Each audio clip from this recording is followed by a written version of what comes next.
Started season 3 with a bang. Hey, you know what? Let's get right into it. Oh, man. Well, you know what? Welcome back, guys, for season 3. You gotta drop the music. Oh, I thought the music wasn't even terrible. It's been a while. It has. Welcome to season 3 of Kicks, Cleats, and Athletes. It's your boy EJ. We got our board ops, JD. Yo. And our guy with the kicks plan, Jimmy T. What's up, guys? How we doing? We're a little rusty. What's happening, fellas? Man, feel a little rusty. Here. It's been a hiatus, you know? Yeah, I mean, you know, your wrestling career kind of went kapoots, you know, so we took some time off so you could handle that, but you know, doesn't seem like it really took off like you anticipated. I don't know what this madness is you guys speak, but I'm just saying, like, you know, tell the people what they've been waiting to hear. They've been waiting a long time to hear about, you know, your endeavors. I don't have any wrestling endeavors. I don't know what this fictitious fantasy these two have concocted, but no, I've been. It's been a lot of good sports, though. It's been a lot of good sports. Wait, hold on. You can't gloss over. There's no glossing. You glossing. You can't do endeavors. That. You guys are menaces to society. Like, why do you just continue? What you mean? I'm just saying. Like, look. It's been a while, so the people want to know. The people have requested to know how your career has gone. So it's only fair that you tell us. It is a shame. We season 3 and you tour with the same shenanigans. I just look. What's your stage name? The Plumber? No, I was never the plumber. Shout out to all the plumbers out there. We need you. These two are just out of control. Out of control. So are you trying to rebrand? There's no rebranding. There's none of this. I'm not a part of whatever this is you two got going on. I'm not a part of it. Hey, I'm just saying, you know, it is what it is. We got love for you, man. You know, we got love for you. But it's all good. I noticed though, you know, with you getting a little older now, we got rid of the young EJ in the intro. Like we just going with EJ. Well, you know, your boy's hitting middle age. You know, I'm getting towards where you guys are. You know, so I had to. What you about to hit 35 in a little minute here? Nah, man, 36 in a few days, man. Dang, 36. Yeah, 36, man. You getting there, man. You was creeping up there. Creeping on up there, man. Just a good catch. So that were you moving that into the intro though? You can say middle age EJ. Yo, what is wrong with you two? No, I'm not saying middle-aged DJ. Jesus Christ. You glossed right over it. So I guess you're feeling the birthday blues. Is that what's happening? Nah, you know, just I'm closer to 40 than you are 30. I'm just. It is uncharted territory. I will say.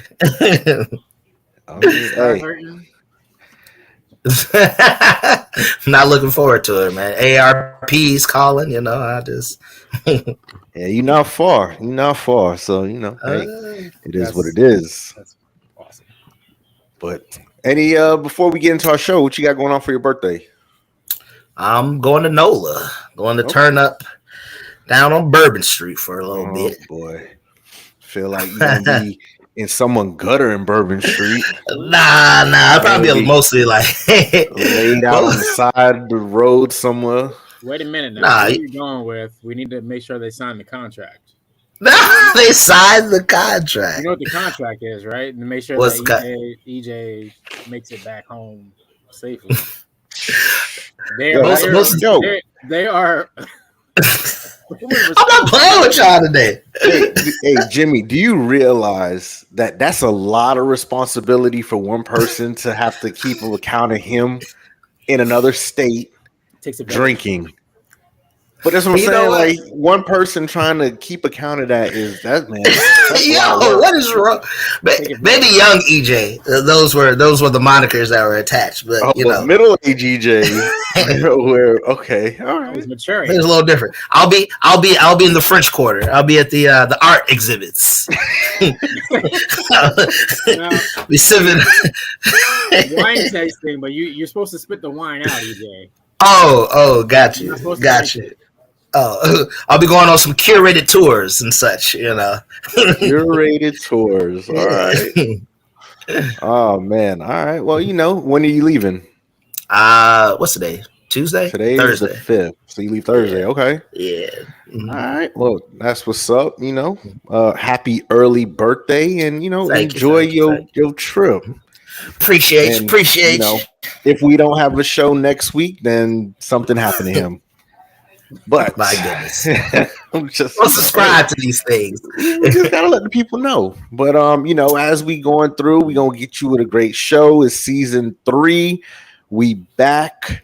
We better than ever. We gonna try to hopefully make sure EJ got some common sense with his takes. But we can't promise you anything. So don't kill the messenger. Just flood his DMs with all his foolishness. Let him know. But we are live, so Tuesdays, 10 o'clock, we're going to be live. So make sure you follow us on our YouTube channel.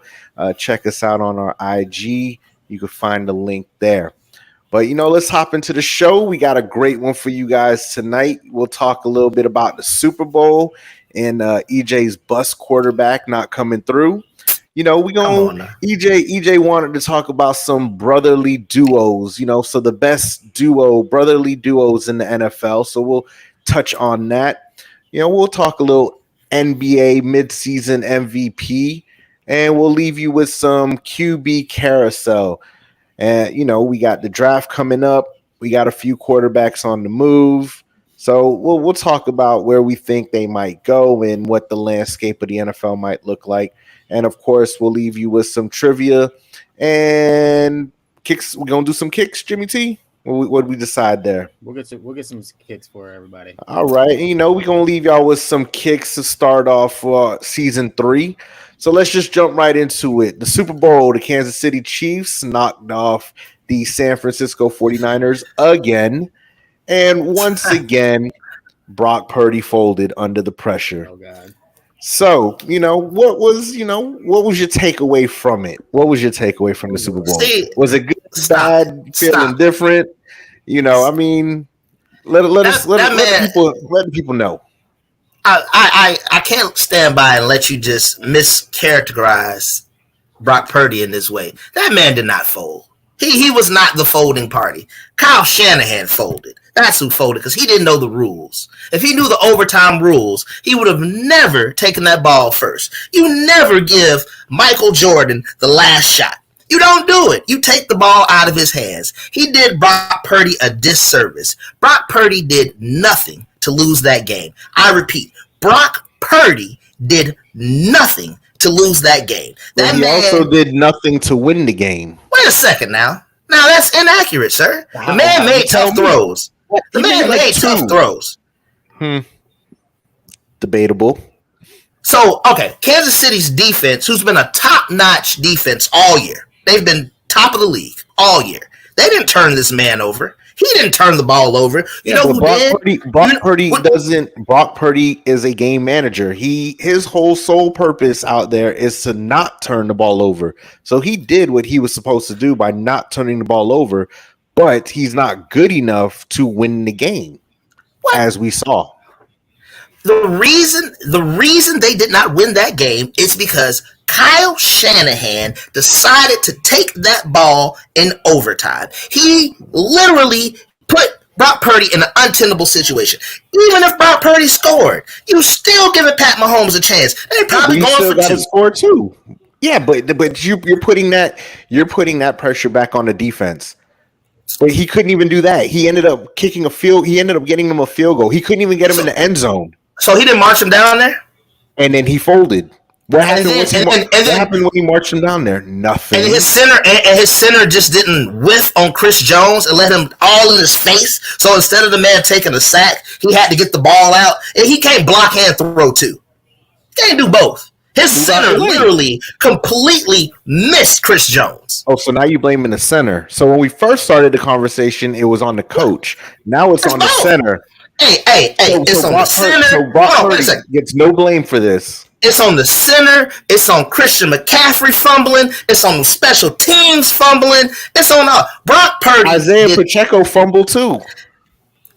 We're not talking about the Chiefs, sir. We're talking about the 49ers. You asked me about Brock Purdy. That's what we're talking about. We'll get to the Chiefs. I'm specifically talking about Brock Purdy.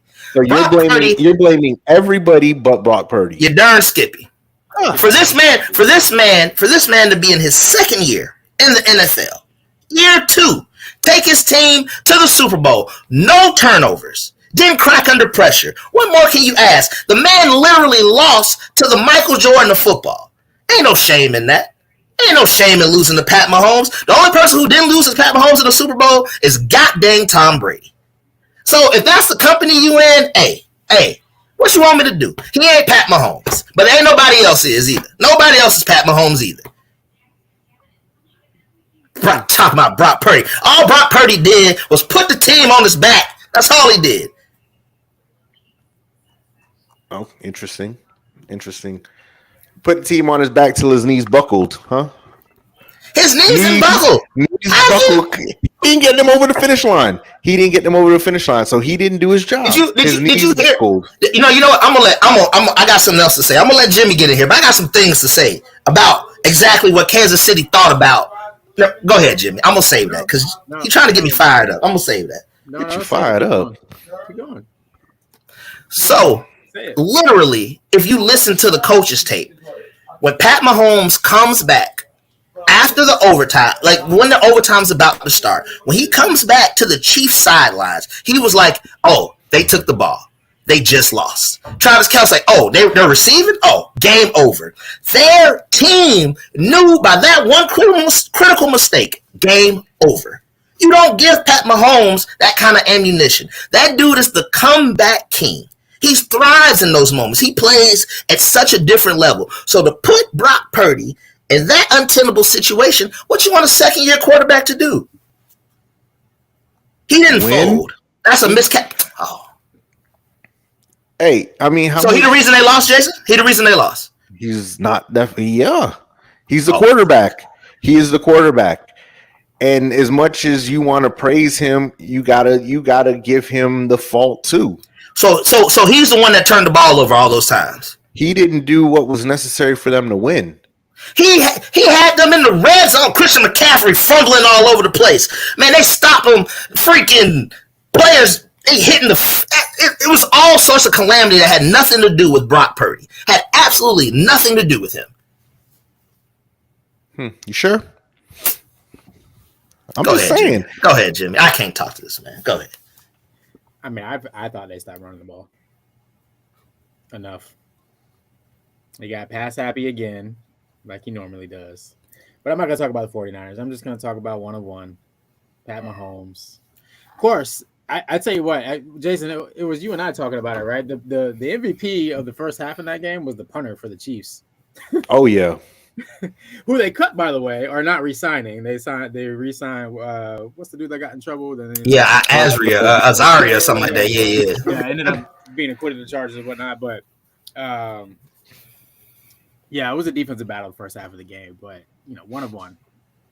I think no matter what happened on the San Francisco side, Kansas City wins that game. You put Pat Mahomes with a top 5 defense the way the Chiefs played this year. 1-1. I don't know if Drake Greenlaw doesn't go down. I don't know if that's the case. That was tough, but because he's a dog. Drake Greenlaw is a dog. Yeah, but I mean, you held the Chiefs to what, 24 points? It's pretty darn good. So I don't know where we're putting the blame at. Kyle Shanahan. Yeah.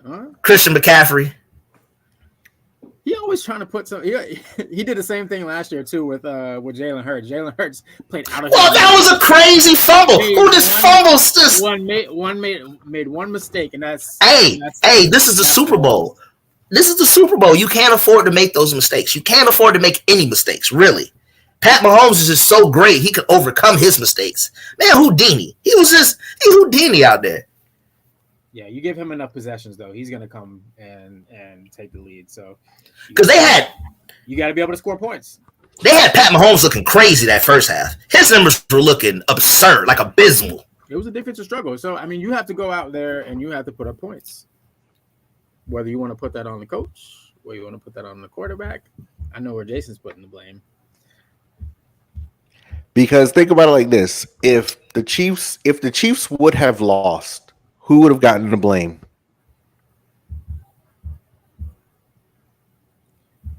Who would you blame? I guess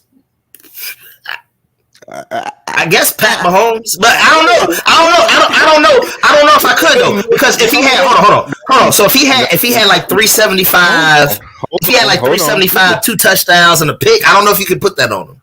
EJ, hold on. You just probably took about 7 seconds, maybe 10, to think about your answer, and you came out your mouth and said Patrick Mahomes, which is the QB. But now, but the losing team, you don't feel that the quarterback gets the blame. Let me ask you a question. All right, let me ask you a question. This devil's advocate though here, just okay, because Jason is falling into the old adage of the quarterback gets all the hype and they get all the blame.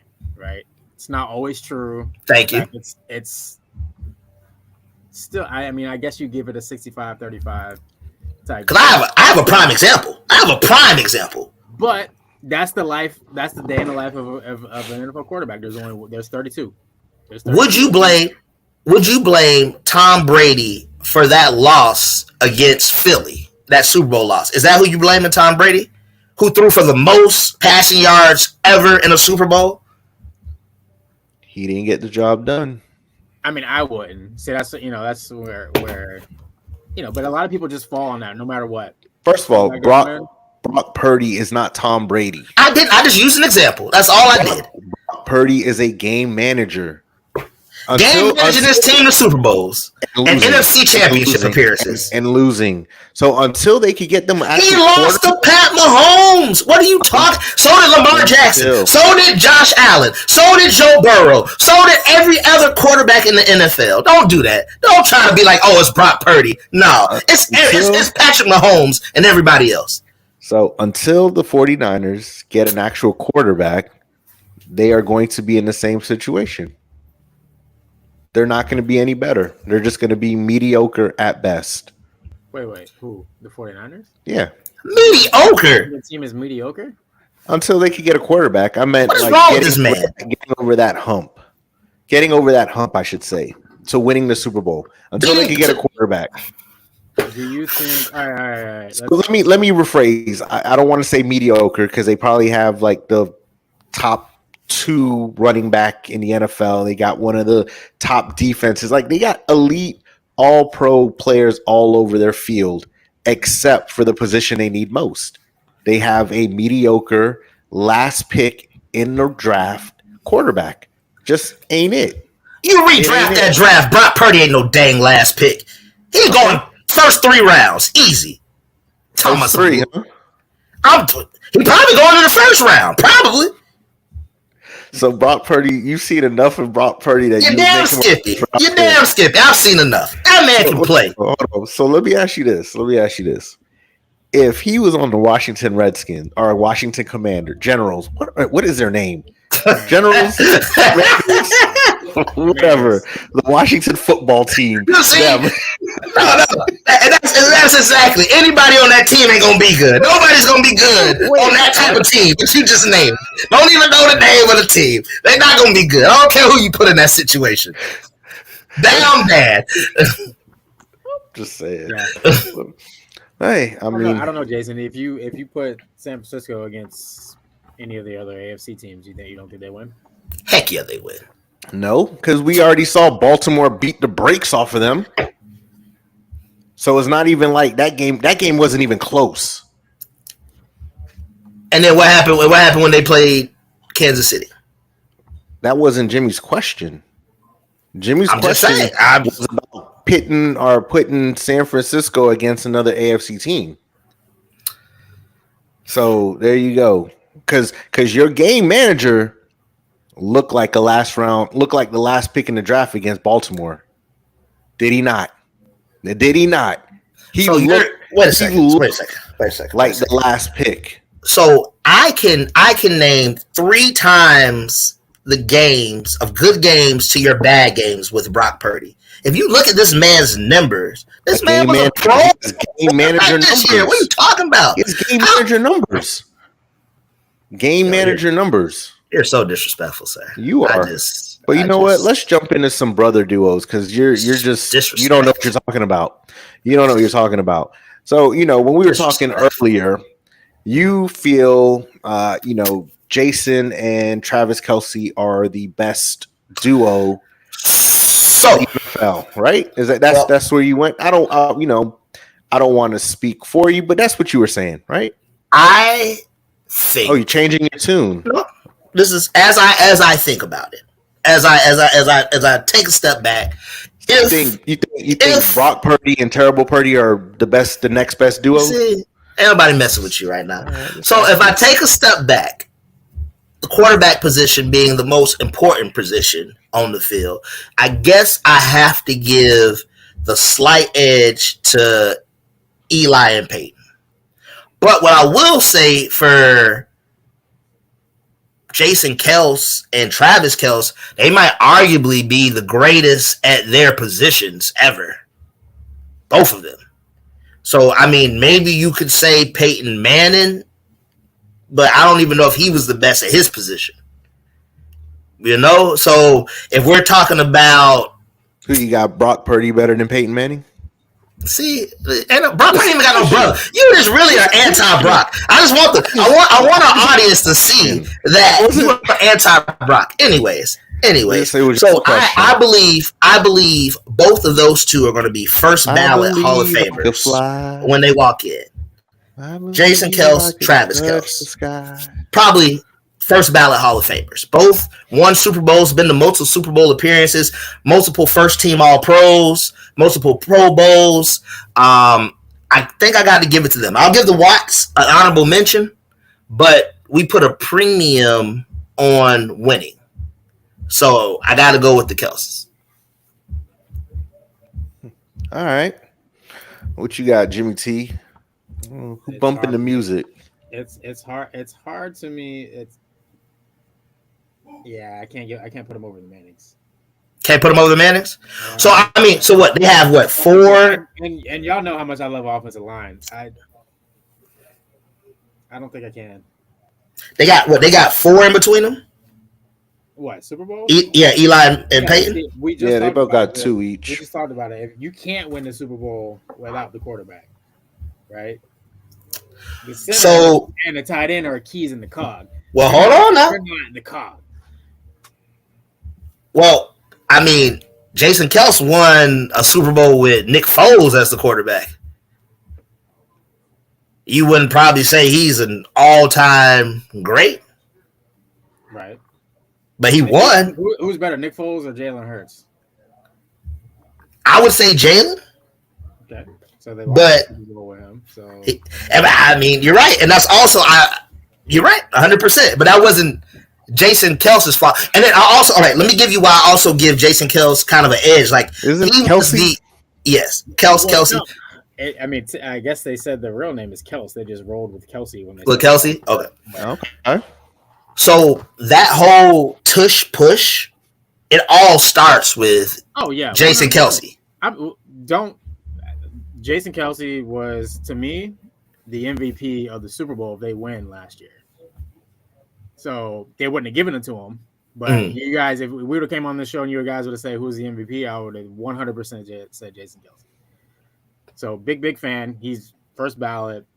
Travis is probably the best tight end to ever do it. He's in a passing league right now, so he gets an opportunity to shine more than some of the older tight ends. But the quarterback impacts the play on every down. Especially to me, Peyton. And what was great about for Peyton, he played and I had season tickets to the Jags. I got to see him at least once a year in person. It was amazing to watch him just change stuff at the line of scrimmage or not change it. But he impacted the play before it even started. He impacted the play during the play, and that's the quarterback position. So that's why they get all the glory and all of the blame. So I can't put a tight end and a center over two quarterbacks. I don't disagree with your reasoning. I just can't put them over the quarterbacks. So just piggybacking off of what you said, the kind of intellect that Peyton had, how he could change, the line of scrimmage, change the plays, and listening to Travis and Pat talk, Pat says that a lot of the times Travis don't even run the routes that are scripted for the plays. It's all to him looking at coverage and being like, I'll be open in this space the best. This will be the best option for this play. And I have the carte blanche to be able to freestyle and be able to do this with Pat, knowing that I'm going to freestyle with it, but I'm going to put us in the best position to get the best play or the most yards or the most advantageous play for this. So to have that type of weapon who's almost a quarterback amongst the wide receivers and tight ends to be like, okay, I know this play, I can freestyle it in such a way that we'll be able to gain yardage, get the first down, get the touchdown, and my coaching staff and QB have that kind of trust in me. It was a very real difference when you saw Pat Mahomes actively getting the ball to Travis Kelce in the second half of that Super Bowl. It changed the whole complexion of their offense when he started to get the touches because they had no answer for him. Neither did Baltimore. Neither did any other team they faced in the playoffs. I don't disagree. Still not putting them over the quarterbacks. All right, I respect it. So what is it? So, do you think Eli is a great quarterback? That's personally, I don't think Eli is a Hall of Fame quarterback. But we're weighing. He led two mediocre offenses, and it was also led by the defense. But two mediocre offenses to two Super Bowls, so those things matter. But yeah, so we're weighing as far as his play. He was an Iron Man, right? So he put up numbers on a regular basis. He played. Obviously it was a shame that they benched him during that year. He should have easily got a chance to break the record for consecutive starts. But maybe Hall of Fame, but just not first ballot to me. So we're weighing the brothers as a duo. So we're talking about talented, combined duos. So, we could have put the Diggs in there, although they're young. Just as two crazy good skill position players. The Watts, the numbers they've put up. As a whole duo. The Sharps. There was a time that Sterling Sharp probably would have been considered the best wide receiver in the league, and that was when they had freaking Jerry Rice and Tim Brown in the league. You know what I mean? So I'm thinking overall talent as brothers, as a duo in the league. Talent? If we're talking talent, it's the Watts. Okay, so talent mixed with accomplishments. Well, then you still got four Super Bowls between the two. Between the Kelces and you got four each, but won three of them, and we're talking about one of one. Who let's not kid ourselves. Patrick Mahomes is gonna be the best quarterback to ever play the game. So I'm not giving. Let me ask you this: I'm not giving. Do you think Kelce? Hold on. So do you think without Travis Kelce, Patrick Mahomes would still have these Super Bowls? I don't think so. I'll tell you this: I don't think Patrick Mahomes has what he has if he didn't get paired with Andy Reid originally. Okay. Players wise, though, probably. Yeah. There would be somebody else who's not Travis Kelce that would be Travis Kelce if Travis Kelce wasn't there. That's wow. Somebody else. What? That's just the way I gotta feel about it. I feel like there would be somebody else. It would be EJ Crockman at tight end that would be as great as Travis Kelce was playing with. Definitely not. But you're saying that Travis Kelce is the greatest tight end of all time. So you're saying you can just plug it. In order to be the best, you have to at some point, especially and when you're dependent upon a quarterback to get you the football, you have to be able to play with great players. You know what I mean? Like, you could be a great individual center by yourself and be able to showcase that on a regular basis. You could be a great defensive end and do that as well. When you're a pass catcher, though, you can show it, but to an extent, right? Like, because your numbers are going to be skewed if you play with a quarterback that's not going to get you the football. So you think Travis Kelce doesn't get open, like wide open, and then Pat Mahomes is able to throw it to him? You think that he's throwing Travis Kelce open? Yes, and yes. So I do think Kelce is getting open, but I also think because of the offense that Andy Reid designs allows that to happen. Now it's evolved over time, right? So I got a little inside story. I mean, you probably heard it too. It's a reason that Travis Kelce went up and bumped old Big Red, ran down on him because he like, you calling this game so conservative right now. You got me. He's like, I'm the guy. If you're not putting the ball in my hand, what we doing in the Super Bowl? He was like, all this extra. He was mad he wasn't on the field blocking for that. So I listened to the Pivot podcast. Like, and McCole Hardman, he had his episode on there, and he said Travis Kelce came in there, he started flipping over tables, flipping over bikes in the locker room, and he was like, "What are we doing? Why are y'all calling these plays? You're not calling them for me. I can beat the defense. Give me the ball." You're not referring to what happened on the sideline. This was in No, I am. So I'm referring to the culmination. He bumped Andy because he don't like what's going on. He don't like the type of play calls they calling. Like the first half script, he was like, "We're playing passive. That's not how we play Chiefs football. We play to win. Give me the ball. I'm that dude." I mean, we're not disagreeing that he's that guy, but you're just kind of like throwing random tidbits out here. We're talking about. No, I'm just giving you Travis Kelce without Patrick Mahomes. No. That's my point. But I don't think Patrick Mahomes is Patrick Mahomes without Travis Kelce either. I think you have to have all-time great weapons. Like Joe Montana. Joe Montana wouldn't have been Joe Montana without Jerry Rice, and vice versa. If he didn't have Steve Young, like, you don't think Joe Montana was good when he was at KC? He wasn't the same Joe Montana. He was all right, but he wasn't Joe Montana. But I think it go hand in hand, though, right? You need great players to play with you. Okay.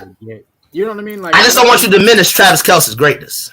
I'm not doing that. I'm just letting you know that I still think I'm here. Here's where you're misunderstanding me. I'm so high on Patrick Mahomes that I feel like you could plug in anybody. See, I don't think that's accurate. With pairing him with Andy Reid. I mean, there'll be times where you struggle, right? They struggled on offense this year, right?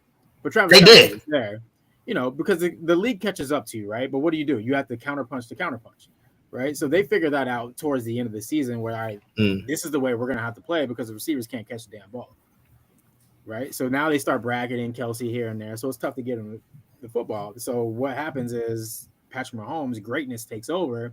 Now they got to try to stop him. And now it's hard, they get the running game going. They get Patrick Mahomes running around and just throwing shit up and people catching it and here and there. But I just think that it's without Patrick Mahomes, we're not talking about Travis Kelce in the same light. He's going to be, I think it would be a really good tight end, maybe even great, but he's not. Without Andy Reid, without Patrick Mahomes, I just don't think Travis Kelce, we're seeing him in the same light. And it's a shame for a lot of players because a lot of players that are just as talented as him in the league, they're not playing with Patrick Mahomes. So you know what? It's interesting. So because we can't really, we probably not gonna see it. But I mean, I guess before Tyreek left, you could have probably said the same thing. But I mean, Tyreek's still just as good without Patrick Mahomes. Right. I mean, I don't disagree. That's the thing. Like when this first happened, we were like, oh, you know what? Is Mahomes gonna struggle without having a deep threat?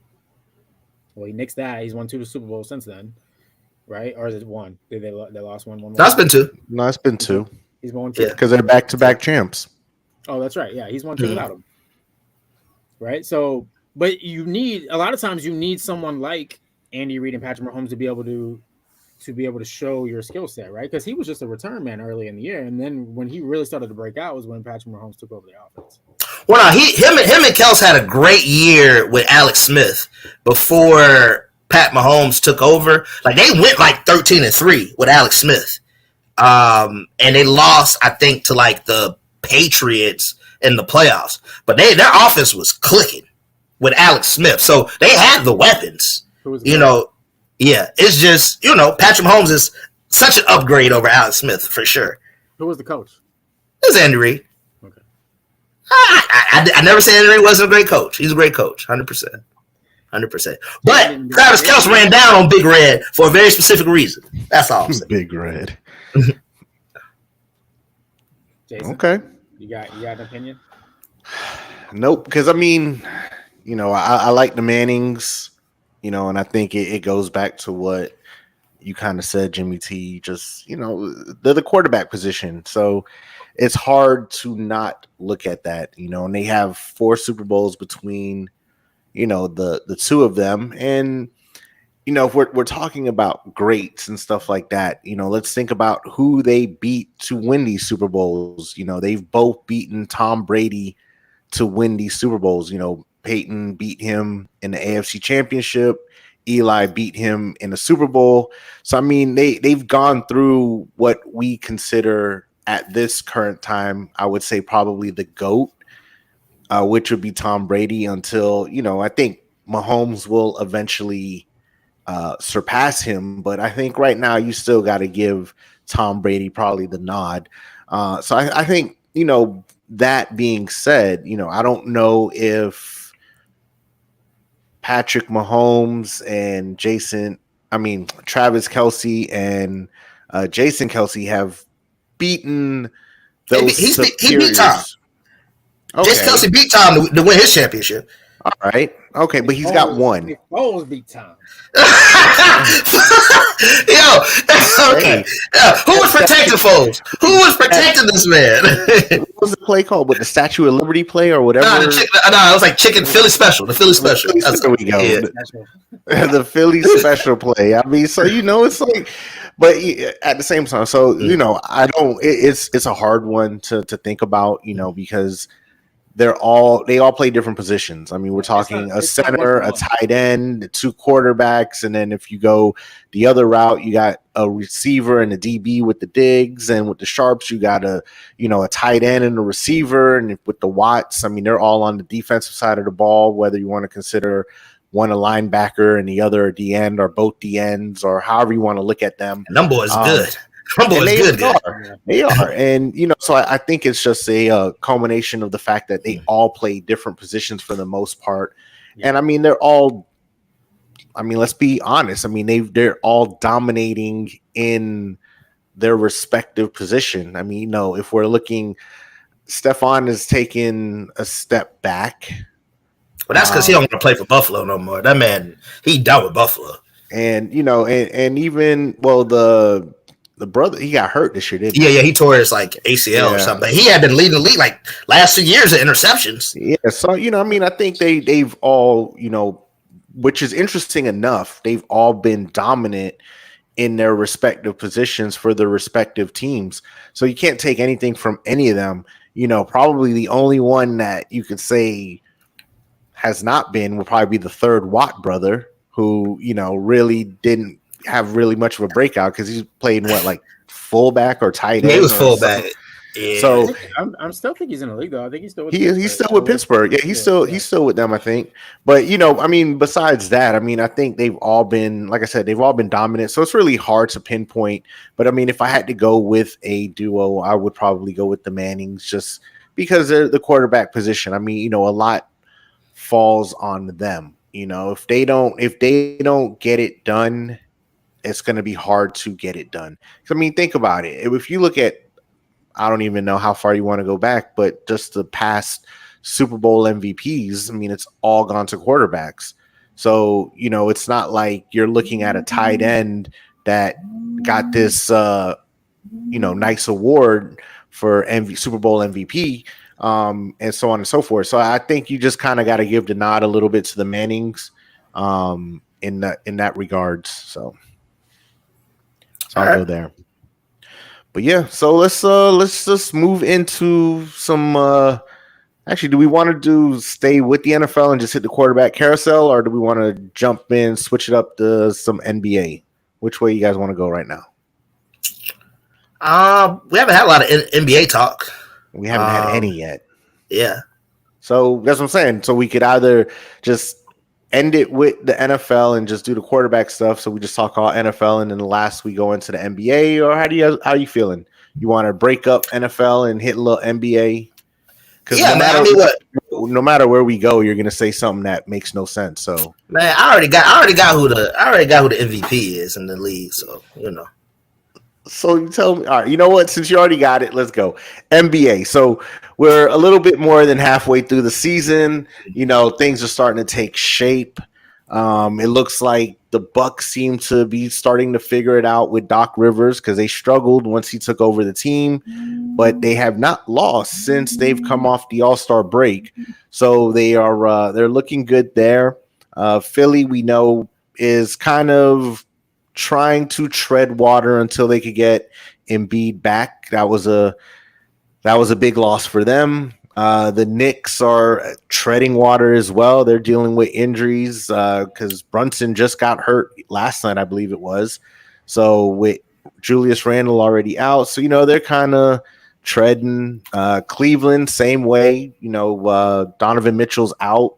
LeVert is out as well, so they're kind of just hanging in there, even though they had a 22-point comeback tonight and beat Boston by 1 point. So that was interesting.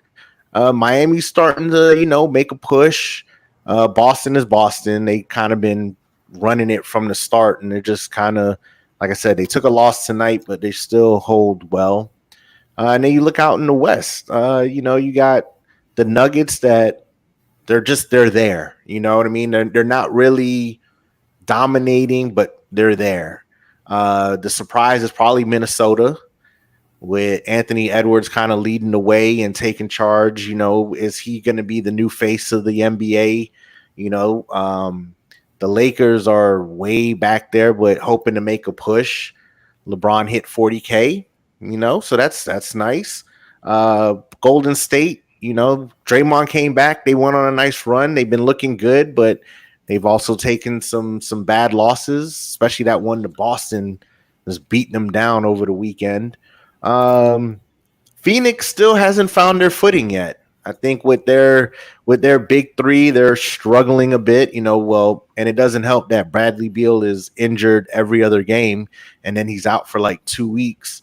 Let me see, who am I missing? Dallas isn't doing too bad. They're kind of hanging around, staying afloat a little bit as well. Kyrie is not the best player in the NBA, but someone on this panel will tell you otherwise. Let me think. Who else am I missing there?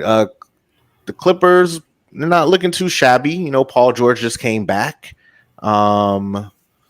Sacramento doesn't look as dominant as they were last year, but they do have the best fourth quarter player in De'Aaron Fox. I don't know. I know I missed a bunch of teams, but so it's been a good season so far. We had an in-season tournament for the first time with the Lakers winning. So, I'm just trying to hit a lot of the stuff that we missed since the season has started. But, like I said, we're a little bit halfway through the season. We're coming up to the trade deadline here shortly. So who's your MVP so far? I'm going to ask you two questions. Who's your MVP? And as of right now, who is your front runner to make it? I won't even say to win it, but to be in the NBA Finals. Okay. So before I get into my answer, just you can't forget about that team that's over my shoulder. Whenever we in the playoffs, we always make noise. But that's just I thought you might have forgot. I thought you were a fan. You ain't say nothing about us, but I feel you. I know. Did I say anything about the Heat? I did. I didn't hear anything from I didn't hear any Heat talk. I didn't talk about the Heat. I didn't hear it, but that's okay. He said they're starting to come alive. Oh, is that what he said? You don't be listening. Shout out to the Heat. It's 305 day. I watched the immortal Trick Daddy and Trina perform at halftime. Man, JT Money was out there. No, Ball Greasy. And they had all the little Florida, South Florida legends, I watched that too. I was like, man, look at all these old people. Boy, JT Money like he was about to fall out. Boy, when he started rapping, he was That's why EJ didn't didn't introduce himself as young EJ after watching them. Hey, you know what? You might be right. You might be right. You know what? I might not be so young. Oh man. Anywho, so MVPs. All right. You can go Luka. You can go Shea. Both having monster years. But if I'm just going consistency, going who's just consistently great every night, no matter what night it is, it's the Joker. He's just him. Like that man just it's so effortless too. I don't even know if he liked basketball. Like I don't even know if he enjoyed the game. But he's just so good. I am convinced that he does not train. Yeah. But no, eat Pop-Tarts and play with horses. I'm convinced that he does not pick up a basketball and he just comes in and just dominates everybody. Like I it's probably not true. He probably trains. He probably does love the game. But I'm just convinced that he hates basketball and that as soon as the season is over, he doesn't touch a basketball until training camp starts. I'm going. I'm out. See y'all when I see y'all. Like, nah, but that dude just. I didn't realize he don't dunk. He does not dunk. He don't need to. He does not. Like he could be wide open, go to the rim, and it's a layup. Like it's almost like he doesn't get enough off the ground to actually dunk the ball. Hey, my man said the layup's 100%. He said that dunk might be a little iffy. Layup 100%. dig up the original, the video that they pulled up to introduce the NBA or basketball or whatever. They just got this guy as the originator. Just He'd be like, shoot one pass. That's all. Get the over the shot. Fans. He hates. He probably don't even like his teammates. He just, Man, the man is a basketball anomaly. Like at least you see the passion in Luka. You know what I mean? It seemed like Luka be out there, he be having fun. He be out there trying to, do stuff. Y'all just be, got him 30, 12, 11. Oh, good game, Like it'd be like, dang, bro, you ain't cracked a smile. You ain't got upset. You just. So I'm surprised you ain't go with Kyrie as MVP. Nah, man. Kyrie's been having a hell of a year. He's been having a hell of a year. I don't know. I think we just started clowning around. Are you choosing Joker to win? Like he's your MVP, or are you? What are we doing here? Yeah, I think I'm going with the Joker. I think the Joker's gonna win it back to back. Yeah, back to back. He didn't win it last year. Oh, you're right. It was Embiid won it last year. The year before he won it. Yeah, so Embiid's out the running. Yeah, he's not going to qualify. All right, so then who do you got? Who are your two teams you think making the finals? I'm going with the Miami Heat out of the East, and in the West. Jimmy, don't shake your head. You shake your head every year, and all we do is make you shake your head like this. That's what we do every year. Don't get close. So excuse me. This is the second year. This is the leap year. What does that mean? Yeah, what does that mean? It means we're leaping your faith in the. I'm not even gonna. Haters will hate. That's okay. Right, so from the West, honestly. Man, I guess it got to be Denver again. I think in the playoffs, I just don't see anybody beating them in a 7-game. If Jamal Murray, Michael Porter Jr., Joker, and Aaron Gordon are healthy, I just don't see a team beating them. The Lakers that's a bad matchup for them. And Lakers probably not even going to make the playoffs. Well, I think they can get in the play-in, and then, depending on the matchups, they could probably, because they still got AD. They still got LeBron. I mean, they're going to get you. They can beat a young team. They can beat an OKC. They can beat a Minnesota. These teams that are at the top, they haven't been there before to know what actual playoff grind basketball is. It's different when you got to see a team and beat them 4 times. You know what I mean? It's just a difference. And if your coach ain't been in that, if you don't know that type of in-game adjustments you got to make based off of how the series is going, it's a lot of strategy when it comes to winning playoff basketball. And I just think that it's a different game. It is. I'm not gonna lie to you. Boston, what they've done is been amazing. But do I trust KP? Nah. Like, I think something's gonna go wrong. Like in the playoffs, he's probably gonna get hurt, or the moment's gonna get too big. I like Drew Holiday. What you mean that don't matter? What? He's part of the reason they're so good. But thank you. People don't even matter. Oh my goodness! Now, Jimmy, stop. If they lost KP, they're not. They're not a championship team. You're so the fourth best player on their roster. You can't teach 7-3. You can't teach someone who can block shots. You can't teach a 7-3 person that can pull the big and shoot the three. You just can't teach that kind of thing. Why are you so down on him if you're so high on him? No, I think that he presents a matchup problem. Of course, but I don't think he's going to be around when it matters most. He always lets you down. He's one of those kind of players. So don't let you down. Jason, I don't want to start a whole thing here, but it sounds awfully familiar to a player who plays in Dallas. It does. Okay. Hold on. You mean a champion? Are you talking about a champion? So the Heat and the Nuggets. Yeah, Mario Chalmers is a champion as well. See, that is disrespectful, Jason. Why would you say Mario Chalmers and Kyrie Irving in the same sentence? Don't do that. Stop it. Stop. Don't do that. I'm just saying, he's a champion also. Mike Miller's a champion. See, that's just disrespectful. Kyrie freaking Irving, you talking about Mike Miller and Mario Chalmers. Can't even tie that man's shoes. Interesting. So you got the Nuggets and the Heat? Yep, going back. A rematch. Going for the rematch. Okay. And Joker was your MVP? Joker's MVP. Okay. Got it. What you got, Jimmy T? I think Joker is the MVP, but I also the NBA is a narrative award. I think it'll go to Jason Tatum, who I think is deserving. I think it's deserving, but I think even though his stats aren't so like skyrocketed like Luka's or even SGA, I think they take into account who he's playing with. Because we just talk about KP, right? The fourth best player on their team is how much he impacts the game.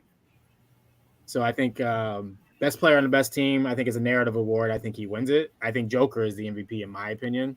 Again, and I think that goes into what we saw with LeBron, right? LeBron could have won it every year in his prime, but every year there was a different narrative. Westbrook breaking the triple-double record, so on and so forth, right? So that's who I got. My prediction is really it's pretty chalk. It's Boston and the Nuggets. It is. I honestly don't see anybody in the East challenging them in general. The one team, if healthy, that I think could give the Nuggets a problem are the Clippers. Clippers curse though. They curse. If they're healthy, right? But a lot of those other teams, man, they're the Suns are, again, like Jason described it, like they haven't put it together. Minnesota's young. I would say another team that might make some noise because they did learn from being young last year is the Kings. I think if you put them up against everybody except for those two teams, Nuggets and Clippers, I think they probably win a series between a lot of those because of the grind that they went through with Golden State last year. But I still say the Joker. I can't go against the Nuggets, but that Clippers team does scare me a little bit for them, which would be fun to watch. See Paul George and Kawhi in the finals again. I just want to put a little caveat out there. I don't know if the people knew, but Jimmy Butler's Heat. He has a winning playoff record against Jason Tatum and the Celtics, as well as Giannis and the Milwaukee Bucks. Just wanted to. Oh, and Joel Embiid and the Philadelphia 76ers. Just wanted to put all that information. You mean middle-aged Jimmy Butler? My man's in his prime right now. He's in his prime like me. Since we're going with old people from Miami at the halftime show. Touche, sir. Touche. All right, Jason, what you got? All right, so for my MVP, I like Shea. I think he's put up some good numbers. I think the Joker will get it, but I like Shea to get it. I like a younger person that's kind of doing it all as well on a team that, I mean, and not to take anything away from the Nuggets, because I mean they pretty much built that team up as well. I mean, I think really the only person they really traded for was Aaron Gordon. But other than that, you know, Jamal Murray was drafted by them. The Joker was. They drafted Michael Porter. You know, Contavious Caldwell Pope. They obviously picked up in free agency. Free agent, yeah. But you know, for the most part, like their main guys, it's like they drafted them. Yeah. And then I look at what OKC has done as well with their homegrown and just the sheer draft capital and how competitive they are night in, night out with such a young team. So I think he gets it, especially if OKC can finish ahead of Denver. If they can stay in front of them and get through the first round of the playoffs with no problem, and he's still putting up the numbers, I think he could get the nod. I know right now Joker's the favorite. I know the odds are in his favor wholeheartedly. Like there's no one that's really even close.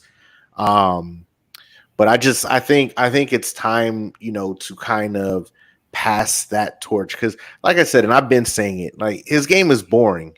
He's great, and I'm not taking anything away from his talent. He is a great player, but he is just so boring to watch. Every now and again, you'll get the flair. I think assist wise, he gives you the flair every now and again. He makes them, but everything else, like his just the fundamentals, the footwork, it's just all boring. It's sloppy and slow, and it's like, my goodness, you know. So, but like I said, I think he'll probably win it. I would like to see Shea get it. I think he's been progressively putting up numbers, and I feel, you know, this year's no different. And then for my finals, I kind of see the Clippers finally getting over that hump, and this is as long as they could stay healthy. I know they don't have the best track record of players and health, but if they could stay healthy, I could see the Clippers making a move to finally get over that hump and make it to an NBA Finals against, you know, this is a tough one because I can never bet against the Heat when it comes time for the playoffs. But if I'm looking at where they're at in comparison to some of the teams in front of them, I mean, it's hard to go against Boston or Milwaukee at this current moment because the way they look, the way they're constructed. I think the Heat lost a good amount of talent, and Terry Rozier he ain't looking good right now. And take some time to acclimate. We just got him. Yeah, but I mean, if you've been watching ever since he hurt his knee, he has no lift. So I don't know if maybe he's still a little hurt, but all his shots are short. I watched the game, not the one tonight against Detroit, but maybe a couple nights ago, and he shot like 3 air balls from 3. Like he getting no lift. I see we're signing Patty Mills. So I don't know how that's going to look. Another small guard. I don't know. 3-point. Another shooter. Getting these little small guards. But yeah, it's hard for me. It's hard again for me to go against Spo, Riley, and the Heat. But I just don't know if they're going to have enough to make another deep run. Like I don't think they're deep enough this year to do it. Now, if our little Serbian get it together, because he's been starting. Yeah, Jovic been getting some minutes. Jovic been getting some minutes, and he's been playing. So I think if he can really finally develop and play and be that person that, you know, they drafted him and they saw in him, it'll be nice. I just don't think we have the depth to really go against some of these other teams. So I'll go with I could see Clippers Bucks finals. Man, wait till playoff Jimmy activates. Wait till playoff Jimmy. And I hope because I want to see my Heat there, but I saw him activate against who were they playing? It was dang, they just played Detroit tonight. They played Utah. I know it's just lonely old Utah. Man, it was Jimmy had 12 points in the first half on 5 shots. So I'm sitting there, I'm looking at this game. I was like, this man only took 5 shots with 12 points. I was like, if I'm Coach Spo, I'm like, Jimmy, shoot the ball in the second half. If you're that efficient in the first half, there's something that they can't stop. You know what the man ended up with? Ended up with 37 on like 19 shots. That's the type of Jimmy Butler that we get in the playoff. He's efficient. He's smart. He makes the right plays. And when he gets into a zone, I don't care who you put on him. You're not stopping him. You're not stopping him. Drew Holiday learned the hard way. And if we see him again, he going to learn again. You know what he's saying? He was like, that dude was like Michael Jordan. He was like, no one would have stopped him. That's what he said last year about Jimmy Butler in that series. He said no one can stop that man. So that's what I expect to get from Jimmy Butler when playoff time comes. But that's when we really care. We don't really care about the regular season. Like, it's just, we just got to get in. Once we get in, we like how the playoff feels. We understand that type of energy. You know, we like it. We like it to get rough. They let us foul a little bit more. We get them in our zone defense. Like, we thrive in those type of situations. So if you haven't played us in a playoff atmosphere, and Milwaukee and Boston, no, I promise you, we're probably the one team they don't want to play. They're like, let us play anybody else except them. I mean, I think that's a fair assessment. I think a lot of teams, you know, especially when it comes playoff time, don't really want to deal with Miami because they know they're going to be in for a fight, and Miami's not going to lay down. You know, win, lose, or draw, they're going to give it their all, and it's like, you know, nobody wants to deal with the Heat. I mean, they're well coached, and yeah, Spo's been there 16 years. Only person been there longer as a coach is Pop. Pop, the only longer tenured coach than Spo. And I feel like Pop just don't care no more. Like, that man just he got all these players that's probably young enough to be his damn grandkids. So I feel like he don't even care no more. It's like, man, I'm sitting here coaching these 19, 20, 21-year-olds. Like, man, just go out there and play. Like, we'll run a couple plays here, a couple plays there. I think he tried to get another number 1 draft pick to go with Wemby. I think he was like, I need 2. I need 2 of them things. Hey, you never know. I think that's what's gonna keep him around. You know, as long as they got some talent that he could kind of work with and at least mold. I think Pop will stick around a little bit longer. I mean, Wemby's amazing. You know, like stat wise, he is amazing. It hasn't impacted winning, but he's amazing. I think he should win Defensive Player of the Year. Heck yeah. They'll probably give it to Gobert. Man, yo, freaking Wemby already has more blocks this year than Gobert had his entire Defensive Player of the Year season that he had. He already had more blocks already this year. Season ain't even over yet. EJ wasn't high in the kid when he was coming out. He was looking a little soft to me. He was looking a little soft when I first saw him in the summer league. I was like, I don't know, but he done show me something. The kid can play. Those European big men. They are so skilled. They literally play like guards. They don't play like big men.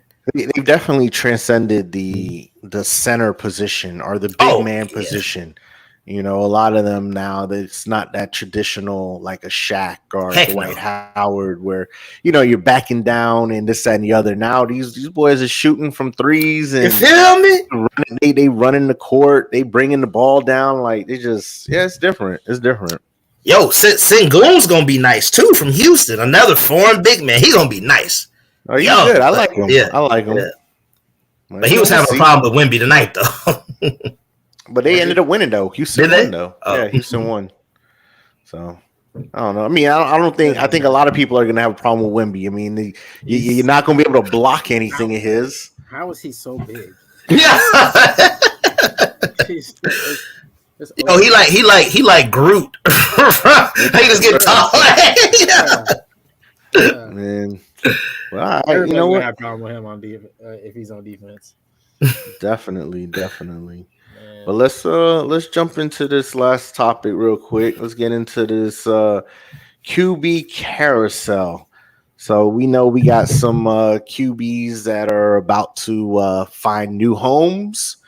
And then we got the QBs that are going to be drafted. So we got a nice little list here: Cousins, Mayfield, Wilson, Fields, Williams, May, Daniels, Penix, McCarthy, Nix, just to name a few. So those are the ones we got that'll be getting either A, drafted, B, looking for a new deal, or looking for a new home. So, I mean, where do we think they will end up? So we'll start with let's start with the current NFL players, and then we could work in the soon to be drafted. So, all right. So, Kirk Cousins, is he staying in Minnesota, or has that ship sailed and he will embark on a new destination? I'm seeing reports out there, and I actually pretty good fit. I think I'm seeing Atlanta. Atlanta, okay. Kind of gives you a Matt Ryan kind of vibe. All right, okay. I actually think that Justin Fields would be better in Atlanta, just for like the kind of skill set pieces they have. Like they could do a lot of like that run option stuff with Bijan and Algier, and then you got like Drake London and Kyle Pitts. Like the dots that are being connected a little bit there is that Raheem Morris wants to run a similar offense to what they ran in LA. Oh, So they want a Matthew Stafford type offense where they could turn the ball and hand the ball off to a Kyron Williams, Bijan Robinson, and utilize the tight ends and the bigger receivers and Drake London. So wait, so Russell Wilson isn't the top QB free agent out there? I would say it's Kirk Cousins. Think it's Kirk Cousins? Even though he's coming off an Achilles, right? Yeah. Yeah. You think Russell Wilson is? Yeah, Super Bowl champion. So over Cousins and Mayfield, you like Russell Wilson? Yeah, I mean the man's won it. I mean, he didn't have a bad year last year. I agree with you. Yeah, it's just Sean Payton didn't like that man. He just did not like what Russell Wilson stood for. And he let it be known. I agree he didn't have a bad year. I think I would take both Mayfield and Cousins over Wilson in this point into his career. If I was looking to have a veteran quarterback. So if you're the Raiders, are you trying to go get Russ? Well, don't jump the ship here. Let's talk about. I just remember because he just got cut recently. That's why I'm thinking Russell Wilson. Yeah. But it depends on what the Raiders want to do. But I got a different quarterback going to the Raiders. Oh, okay. Kirk. So we're all right. So we're going Cousins. I'm saying Atlanta. Oh wait, which way are we doing it, Jason? I'm sorry, I lost track. No, we're good. You know, Cousins. You think he's we're still on Cousins. So okay. Is he? I got Atlanta. Atlanta. EJ, what do you think? Where's Minnesota's draft pick at this year? They are middle. I actually think he stays in Minnesota. That's what. So that's like that's what I'm thinking. Depending on where their draft pick is, I would think he would probably stay with them. Because he puts up the numbers. I mean, him and Justin Jefferson, they have a rapport. And they got Addison. Hockenson, they got a nice offense. You know, they got a nice offense. It's kind of, you know what you're going to get with Kirk. I mean, he's going to put up the numbers. I mean, he's not good in primetime games. He's probably not going to win you the big game. But, I mean, there's only a select few quarterbacks that really can. Okay. You know? So I got Atlanta. You both got Minnesota. Yeah, I think he stays. I'm thinking he stays because, I mean, Minnesota is not even in the top 10. They're number 11. They're 11th. So they could get I still think they – okay, so let's we could jump. So as we're looking at the time and stuff like that, so we could jump in with the draft as well. So I'm thinking they still draft a quarterback at number 11 because Kirk Cousins is old now. And I think you're going to use him as a bridge the same way the Chiefs used Alex Smith as the bridge before they brought in Patrick Mahomes. So I think Kirk Cousins stays at a discounted price, but they turn around and they draft one of the quarterbacks that are coming out this year to kind of play backup for a year with taking over. Maybe so like a Michael Penix Jr. or something like that.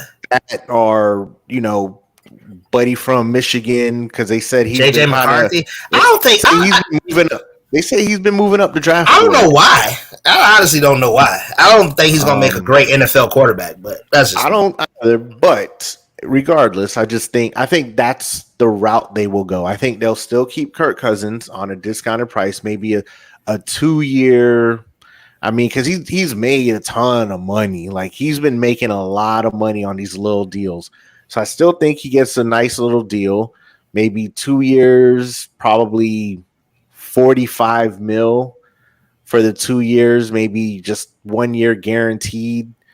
Maybe 25, 26 guaranteed. Because, I mean, he is coming off an Achilles injury. He is older. So I think I think he's going to be more of a bridge than them looking at, yes, you are going to take us to the Super Bowl. I mean, yeah, that makes sense. I mean, because Kirk Cousins, not to count that man pockets, but he done cashed out. That's he broke the bank already, So I could see him being like, I'm comfortable in Minnesota, maybe giving a friendlier deal. And him being like, I could beat out whoever this next dude is, that y'all gonna try to bring in. And I don't even think he's looking at that anymore. Like, I think he's still going to want to compete, but I don't think he's worried about trying to be the man anymore. I think he's kind of like, all right.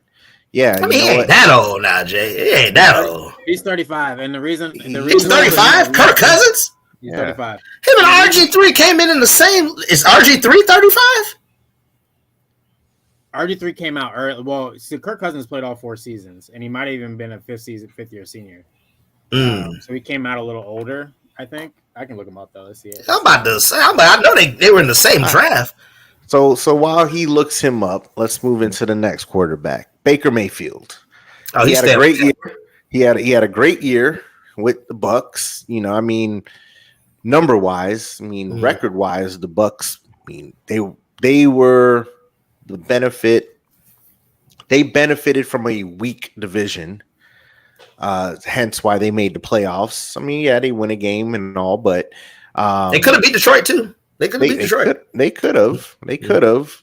I mean, Detroit should have beat San Fran because your boy didn't really do much. But I'm not going to go back there. So, anywho, but yeah, no, I'm with Brock. you. Come back, Brock. Yeah, okay. That was bad coaching. Call it what you will. If you call it a W, call it what you will.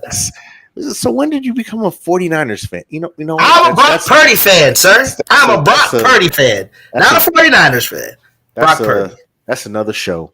I wish we had Brock Purdy. What? I wish we had Brock Purdy. I really do. He wouldn't make nearly the amount of mistakes that Tua makes. Nearly. Tua's a turnover machine. Goddamn turnover machine. To Kicks, Cleats, and Athletes. We gonna be like because EJ done killed the show. Man, you ride with Tua if you want. We ain't gonna never make it to a Super Bowl. We ain't gonna never make it to a Super Bowl with that guy. I never said I was gonna ride with Tua. You sound like you riding with him. I definitely ain't riding with Brock. Got a Tua jersey over there. Anywho, so Jimmy, who you got? Baker. You got him staying in Tampa? Robert Griffin III is 34, so he's only a year difference. So wow, I didn't know he was that old. Middle aged. Yeah, I think he on this list, he's the only one that stays put. I think, in my opinion, I think he goes back. With that re-sign of Mike Evans, right? I think the Mike Evans signing was a sign to that because Mike Evans said he didn't want to play with a rookie quarterback or somebody that's unproven. So I feel like that was, hey, we're gonna get Baker back type deal. So I think he stays in Tampa. I ain't gonna lie. I thought Mike Evans was gonna end up with the Chiefs. I don't think they had enough money for him. I don't think they have enough money unless they would have had to restructure some things. But I mean, that's why they're gonna let Snead go. And no, they're gonna franchise tag him. They franchise tag him, but they're gonna trade him away if they sign Chris Jones. If they don't sign Chris Jones, they're gonna keep Snead. So that's the word. Okay. So you stay put. I said stay put, and EJ, we get stay put. Yep. He deserves it. He earned that job. Yeah, I agree. All right.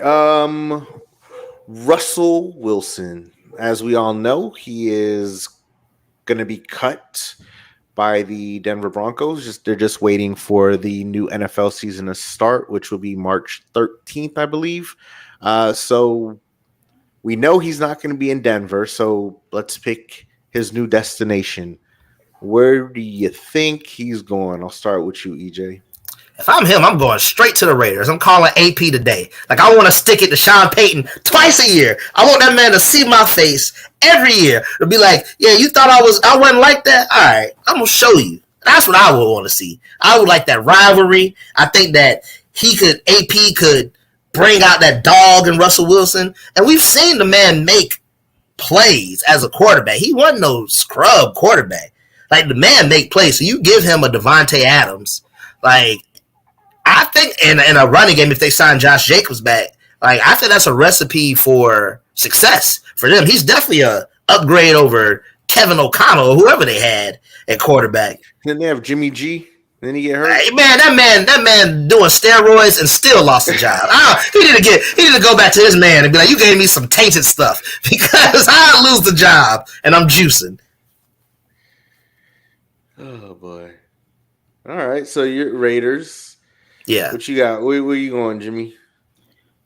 I got him going to Pittsburgh. Even with the reports that Pittsburgh doesn't want him.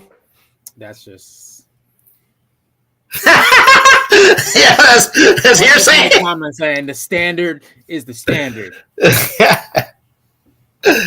Okay. Which is, you know what? I think that's to just throw people off the scent. And so, you know what's funny is I actually agree with you. I think that's where he's going to end up. I see that as the best fit.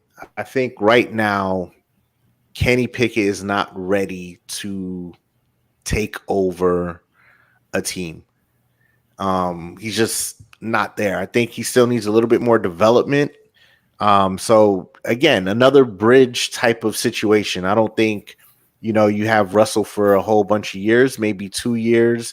Let Kenny Pickett be able to actually learn from a veteran QB. Because, I mean, who was he? He didn't learn from anyone. He had Mitch Trubisky, Mason Rudolph. He didn't have anybody. Because was he on the team Roethlisberger's last year, or they drafted him the very next year after he yeah. So he hasn't had a veteran to really learn the game from him. He's kind of learning on the fly. So I think having, Wilson as, again, another bridge, maybe mentor, however you want to look at it, someone that he could actually look at and try to be like, okay, this is how you read a defense, whatever the case may be. I think that would be a good fit. But if he doesn't end up there, I don't know. I just feel like Pittsburgh is probably the best spot for him. I think they need an adult in the room too. You got Pickens, who's a man child. Yeah, he is. You got Deontay. If they don't want to trade him, but they're asking for a bunch for him, but he's always complaining about something. Pickett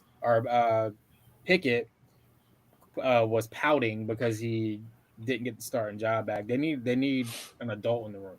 And I think Tomlin sees that and is like, listen, this might be – I've been 500 for the last 3 or 4 years. It's getting to the point where his job might be in jeopardy. I don't think it is. But I don't see them riding with Kenny Pickett. I think Pittsburgh might be a little too small for Sierra. They might just be a little too small. She's not living there. She with the man. What you mean? Where she living at? He's not living there either. What? Oh, they live at there. They're not living in Pittsburgh. Where they living at? No. I mean, I don't think it matters for him to be able to play because I think, honestly, I think this is the only situation that he goes into where he's guaranteed to play. You don't think he would be guaranteed to play for the Raiders? No, because I think they're going to draft a quarterback. What pick are they? They're 13, but I have them trading up to get a quarterback.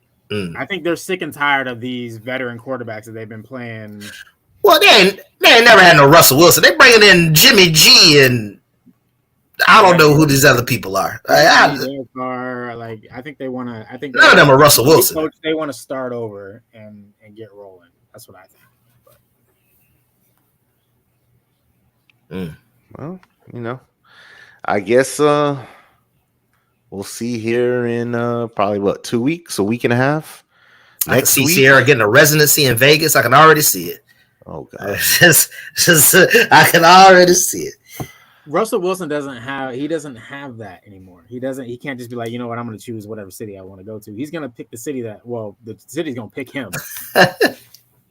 Well, fair enough. I still think that AP would like the experience of a Super Bowl winning quarterback. I still think they draft a quarterback, and if they draft somebody in the first round, he's going to be expected to play. You've seen what Kenny Pickett can give you. He'll go and beat out Kenny Pickett in the first year. Yeah, I don't think Kenny Pickett is it. I think that's just his best. I agree with Jason. I think it's the best fit. I just don't know how Lady Sierra's gonna like Pittsburgh. Happy wife, happy life. Okay, I'll say that with your chest. There, she ain't got no choice, huh? Oh, okay. I mean, keep that same energy, Jason. If the man trying to play, I mean, he's got to go. Seattle is like a exactly like a city. No, but it's definitely bigger than Pittsburgh. It's definitely bigger than Pittsburgh. I mean, where do you want him to end up then? Where you want him to be in Tennessee? He said Vegas. I said Vegas. No, I mean, okay, fair enough. All right, so let's go Justin Fields. I think he should stay where he is, but he'll probably end up in Atlanta. That be his choice, though. Well, I think that if they were the lone trade guy who's in the veterans here, it's not really up to him. Yeah, but I mean, I think that would be Chicago's best, because what you gonna do?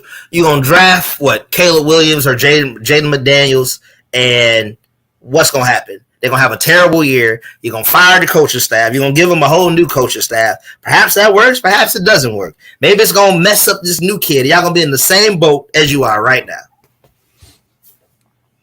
I'm not. You know what's funny? I'm not sold on Caleb Williams. Indeed, we've heard your gripes, sir. All right, so I'm not going to get into that. But I think I agree. I think if he could, I think the Bears should hold on to him. I think the Bears should try to build talent around him. But I get it. You can't mess up again. They messed up when they took Trubisky with the number 2 pick. You darn Skippy. He passed up on Pat Mahomes. He messed up. But there was a bunch of other teams that passed on Mahomes as well. So it's not they like it was just the Bears. Too. So I get the predicament they're in where you can't mess this up again. So you do what is safe. And the safe thing is taking Caleb Williams number 1. That's the safe pick, because nobody's going to fault you for doing it. You're hoping to get this guy that they compare so much to Patrick Mahomes. So it's like nobody's going to fault you for taking Caleb Williams number 1 and hoping that it changes your franchise. Nobody's going to fault you for it. Everyone's going to they're going to clap. They're going to be like, okay, you did what you were supposed to do. I think now if they were to trade back and acquire more assets, more capital, and really build a team, I think that would benefit them more so in the long run versus you getting a quarterback. You still got the same talent around or lack of talent around. So it's not like you're going to be that much better. I mean, the only plus that Caleb Williams will have going into Chicago is you win 2 games, you did better than the person before you. Well, hold on now. That's not true. They Chicago. They caught on. Like once he came back from injury, like they started to catch fire towards the end of the year. And they won, EJ. They were 7-10 this year. Thank you. This man talking about some 2 games. Man, it was 7 games. This guy. Anyways, so I think that rapport that he's built with DJ Moore it looks really good. So you go get another weapon for him. Let's just say a Marvin Harrison Jr. Now you're talking about a dynamic offense because I mean Justin Fields is Lamar Jackson light. He's diet Lamar Jackson. But that man, he can run. He can just flat out run the ball. So you have a weapon like that when stuff breaks down that he can take it to the house 67 yards any given moment, and he got a cannon. I'm just not giving up on that. And Caleb Williams can't move like that man can move. He said diet Lamar Jackson. He's just in the hole. EJ, you guys Fields staying in Chicago. Jason, what do you got? I think I think they're gonna move on from him. So where's he going? I got a feeling he gets traded to Atlanta, or I could see him in Washington. I could see him one of these places where they're going to maybe try to revitalize his career or whatnot. And I mean, because you're looking at 2 franchises there that, yeah, I mean, the Falcons aren't that far gone from a Super Bowl, but they just have different talent. I mean, they have playmakers on the field. So I think Justin Fields would be a good fit. But if we're going based off of what you guys said earlier and they're looking for, a Matthew Stafford type quarterback, well, that doesn't fit. But I think with Washington, I mean, you got nothing to lose. Like you need something there to get the oohs and the ahs of the crowd and the fans. I mean, like you can't lose. I mean, no matter what you do, you're still gonna suck. So I don't think it matters. But yeah, I think they trade him and try to probably get, especially since they're rebuilding. If we're looking at it, I think they try to trade him and maybe pick up at least a 2nd rounder for him, 2nd, 3rd rounder, something that they could add to this, or maybe even trading him and trying to move back into the 1st round. I could see them trying to do something similar to what Houston did last year with going like the quick back-to-back, getting the best offensive player probably on the board and then the best defensive player possibly on the board. So I could see them maybe doing something like that as well and using Justin Fields as like a trade asset to acquire another pick in the 1st round. So that's what I could see them doing. Before I give you my Justin Fields landing spot, Chicago is so intriguing to me right now because they could literally just trade back to 3. They could trade back twice, right? What if they're in love with the 3 quarterbacks at the top? Williams, May, JT Daniels, right? And it doesn't matter who falls to them. But Washington really wants Drake May or Caleb Williams, and they move up. And then New England is like, okay, well, shit, I want May. So they trade up 1. You know how much capital they can get just from trading back those 2 different times? And they'll just control the entire draft. It's super intriguing to me just to see them up top, especially how they got it too, trading away last year's number 1 so Carolina could come up and then end up being back in that. Getting it again, yeah. Which is wild to me. So, but I do think they move on from Fields. I think it makes too much sense to start the clock over with your quarterback since you're going to have so much cap space, since you're going to have so much draft capital. I think Ryan Poles, the GM for Chicago, Fields is not his guy. I feel like they're going to start that clock over. So I remember Cousins in my scenario goes to Atlanta. So the only way, in my opinion, to keep Justin Jefferson happy is to go get a Justin Fields. So I think Justin Fields ends up in Minnesota. Interesting. That is interesting. Okay. And I hadn't heard that. To your point, Jason, if they re-sign Cousins and they pick at 11, that's re-signing Cousins is a win now move.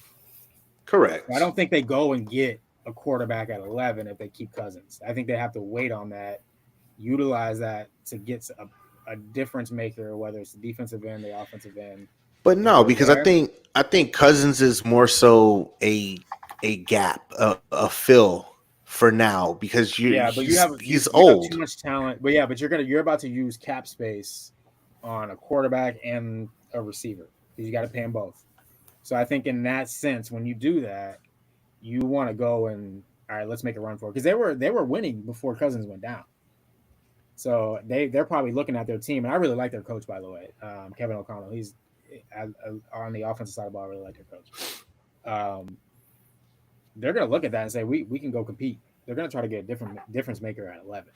And I think if you would give up a second to get Justin Fields, pair him with Justin Jefferson, Jordan Addison, look at you're setting him up for success, right? You got two playmakers on the outside. Now at 11, you go get a difference maker in the same. Looking at it the same way. Obviously, he's not on Kirk Cousins' passing level, but your offense can be designed around Justin Fields. That's why I like that fit. Okay. All right. Well, let's. Yeah, it's interesting. I'm kind of a little intrigued with that. Well, let's jump into some of these rookies real quick. So we got. We'll start with the presumable number one pick. Caleb Williams. Are you guys all in agreement that he is going to be the number one pick? I am. I just think, me personally, I would do what I just said. I would trade back if somebody's offered me. Yeah. I think he'll be the number one pick for someone. I just don't know if it'll be for Chicago. But I think Ryan Poles is sitting there looking like I have to take a quarterback.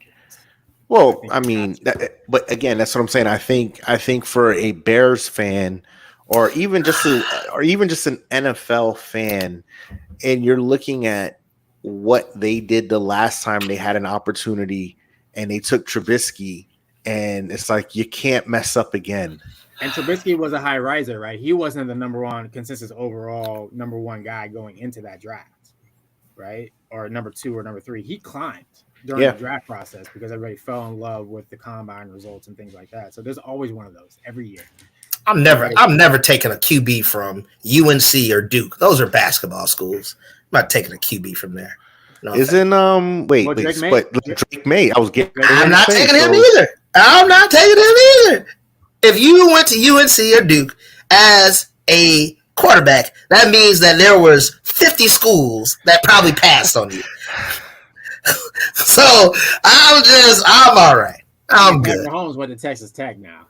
I mean, because he wanted to play in Texas. He doesn't offer big time. They had their people at UT. They had their people at Texas A&M. I mean, where else you going? Where else? If you want to, you can go to Baylor, I guess. I'm sure Baylor would have took him, but he was like, I'm going to go make a name for myself at Texas Tech. And, I mean, Texas Tech had what? Kyler Murray was there for a little bit. Baker Mayfield was there.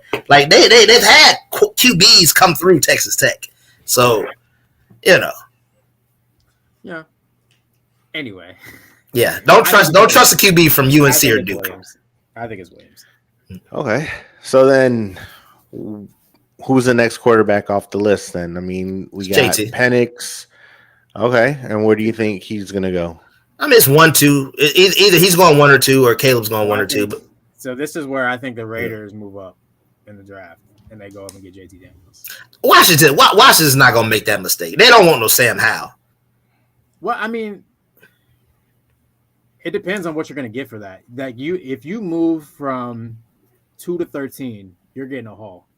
You can reset. They've already got one of the better defensive lines in football, right? You got a defensive coach coming in. You got weapons on the outside. The offensive line is where they really need to address. Maybe buy yourself a year. Use somebody because you're going to get a first-round pick next year for this for sure. You're giving up 2 number ones this year and next year. Plus seconds, things like that. If I'm Washington, that's what I'm doing. I could see Dan Quinn going to get old boy. But you could also, at 13, you could still draft a quarterback. Yeah, because there's 6 of them in the first. 6 of them that they're saying is going to go in the first round. Maybe one slips into the second, but you can come back. So I think that's where the Raiders go and get JT Daniels. I think Washington needs a face of the franchise, and I don't think it's Sam Howell or Drake May or I think you need a game changer. So I think you gotta go. I think you gotta go get JT Daniels. I think Magic. That ownership group. They need a guy. you know, and you got Dan Quinn coming in there his first year. I think he probably goes and gets Tyron Smith, who's a free agent, you know, who he knows from, you know, the Cowboys. And you just, you know, you give him a vet on that left side, and, you know, they got weapons, you know, freaking McLaurin and Curtis Samuel actually had a really good year this year with them, and the running backs aren't bad. So I think you got to go get a QB, because I mean, for Sam Howell to put up the 4,000 yards, which was great, but you know, it didn't. You know, he turned the ball over and it didn't manifest in the wins. So yep. All right, so I got Daniels going to the Raiders. You got him going to the Commanders. Jason? Yeah, I could definitely see the Commanders. I mean, you're talking about where are the Raiders picking? That's a big jump. That is a big jump.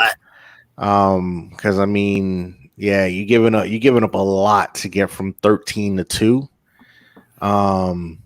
So I don't know, but I don't know if Washington is going to want a dual threat type of quarterback. They might want more of a conventional stand in the pocket and pass. So I think that has not worked. No, Cliff Kingsbury. Yeah, they got Cliff Kingsbury as the offensive coordinator. Yeah, and you know he knows how he was working with Kyler. You know, so then maybe they go the dual threat, and you know I could see JT going there. I think that's a good. I don't want to say a good fit, but I mean they need a quarterback. Like I feel like 1, 2, and 3. Because who's 3? We got the Patriots. Yeah. Yeah, I don't know. That's a tough one, because those 3 are going to go. I think your first 3 picks are going to be quarterbacks unless somebody moves out, but there's no need, because Jaden Daniels is going to probably be the best dual threat quarterback. I think more so. I mean, I don't know if I could consider Caleb Williams really a dual threat. Yes, he could run, but I don't think he's a dual threat like that. So I think it's a matter of what you're looking for. So, you know, if the Bears want more conventional, then they stick with Caleb Williams, who has the arm and who could run if need be. I think Washington, if you're looking at Cliff coming in as the the OC. Now you might want someone like you had a Kyler Murray, so you might look at Jaden Daniels. And then the Patriots, you know, they're the Patriots. I think, you know, they don't really know what it's like to have that dual threat. You know, they tried with Cam, didn't really work. So I think they go conventional, and that's where you probably might see more of like Drake May. But I think you're going to be in the same situation that you're. Yeah, but I think Drake May and Mac Jones. I think you're in the same boat. Like I don't think Drake May is that much better than a Mac Jones. So I think you're still with the same type of player. Yeah, that cupboard's bare over there in New England. They ain't got much of nothing. It's a bunch of discount parts. Like they like the discount bin. I think I would probably consider moving out of that 3 pick and trying to get one of these guys later in the round, but. That's where I have May going. I have him going to New England. Yeah, they need a lot. They need a wide receiver. They need a running back. If you put their roster side by side with 25 teams in the NFL, you're not picking their roster. Yeah, Bill Belichick did them dirty. Yeah. He did them dirty. Their roster is pretty ugly. I feel like didn't like in his first round draft pick, he like drafted like a D3 player or like a D2 player or some craziness, bro. I lost track of Bill Belichick, the GM. He's a wild guy. I don't know what he was doing out there. You got his dog sitting in the seat. Yo, Bill Belichick was out there tripping. He was on something. He was on. He don't care no more. All right, so what do you got? Drake May going to New England, Jason? Yeah, so I got Drake May going to New England and Jaden Daniels going to Washington. So right. I guess our 3, as long as nobody trades out and those 3 stay 1, 2, 3 is probably going to be Caleb Williams, Jaden Daniels, and Drake May. Okay. So last three: Penix, McCarthy, Knicks. Rapid fire. Definitely think Penix is going in that first round. I don't know about the other two first round though, Bo Nix and McCarthy. But so let me ask you this, because I know we're gone a lot longer than we should have. The Jets. I find the Jets intriguing, and I find them in a position to get a quarterback. Man, they ain't trying to alienate Aaron Rodgers. Unless they completely use free agency to revamp that offensive line, they are absolutely drafting an offensive lineman. Well, they need one, but I think they're in a good position to potentially move back a little bit and still get what they want and pick up another asset. Because they're sitting at number 10. This is the deep offensive tackle class, so for sure, if they want to, they can kind of, recoup some draft capital and maybe get a receiver. But I don't know about a quarterback. Can you imagine? Can you imagine after Jordan Love that Aaron Rodgers same damn thing in New York, which is the right move, by the way, and I've always been behind it. But at the same time, it's still funny. Yeah, Aaron Rodgers would lose it. He would lose his mind. He would.